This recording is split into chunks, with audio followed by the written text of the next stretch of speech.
Salut à tous, c'est Axel de testmobile.fr. On est à l'IFA sur le stand de Wico, à IFA 2013 sur le stand de Wico. Et j'ai dans la main le Pix 2, c'est la deuxième édition du Pix. Ça va aller assez vite parce qu'en fait, la seule différence majeure, c'est le processeur. Alors, j'ai pas le Pix 1 sous la main, donc niveau design, on va en faire le tour, mais je suis pas sûr que ce soit exactement la même chose. Du coup, je vais quand même faire le tour, je pense que c'est intéressant. On va faire quand même un petit point sur les specs. Donc le Pix 2, donc petit rappel, hein, donc on a un 4.5 pouces IPS, c'est du QHD 540 par 960. On est sur quelque chose, sur une gamme inférieure, enfin sur des produits moins bien équipés que tout ce qui est Dark, Dark Moon, etc. Voilà. On a c'est un terminal H+, Android 4.1.2, Jelly Bean, quad-core 1,2 GHz, 8 mégapixels à l'arrière juste ici, 2 mégapixels à l'avant, 4 Go au niveau de la mémoire, 1 Go de RAM, micro SD jusqu'à 32 Go, c'est pas mal, et c'est à peu près tout, ouais, c'est tout. Donc la grosse différence de tête là, pour moi c'est le quad-core qui a évolué, qui a changé. C'était pas sauf erreur de ma part, c'était pas du quad-core sur le Pix. Il me semble que c'est le 5 qui était le premier quad-core, mais là je dis peut-être des bêtises. C'est vrai que chez Wico il y a beaucoup de terminaux. Donc on va regarder le design de cet appareil qui est assez basique, assez simple, mais vous constaterez peut-être des différences avec le premier Pix.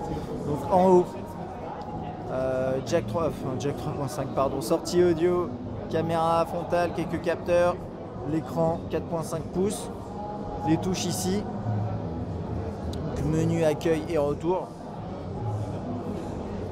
bouton on-off, jack 3.5 micro USB, bouton de volume, toujours avec cette courbure sur la tranche avec le côté blanc et aluminium qui nous fait ça nous fait un petit peu penser moi il me semble que lors du test j'avais mentionné que ça me faisait penser au S3.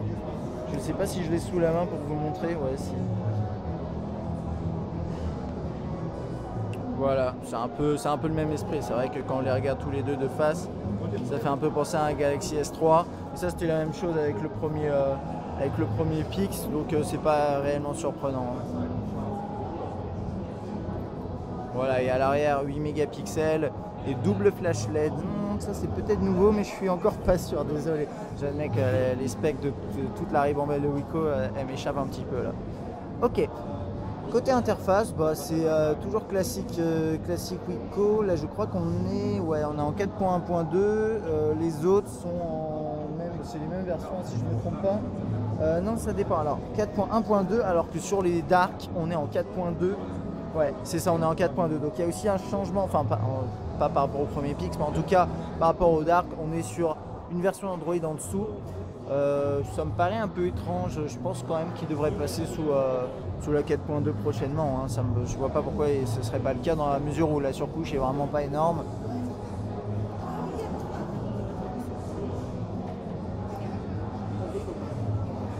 Et bien sûr au niveau de l'écran, on est sur une résolution inférieure.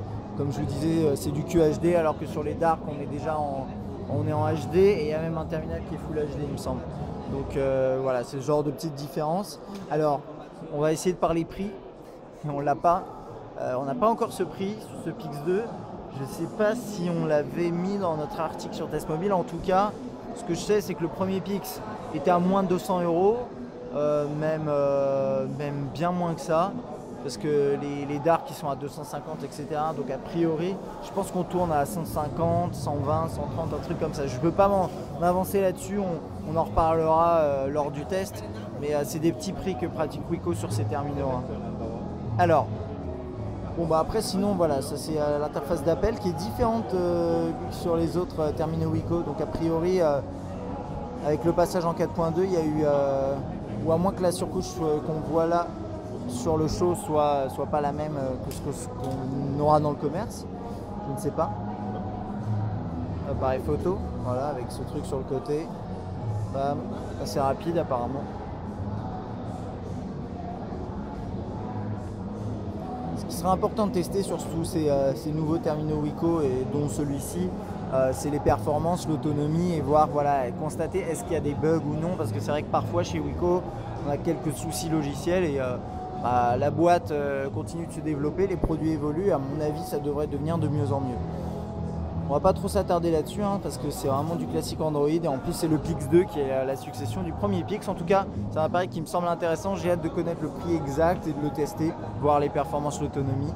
Et par rapport au premier Pix, à mon avis, il devrait être plus intéressant au niveau des perfs. Pour l'autonomie, ça va falloir voir en test. Voilà, allez, à bientôt.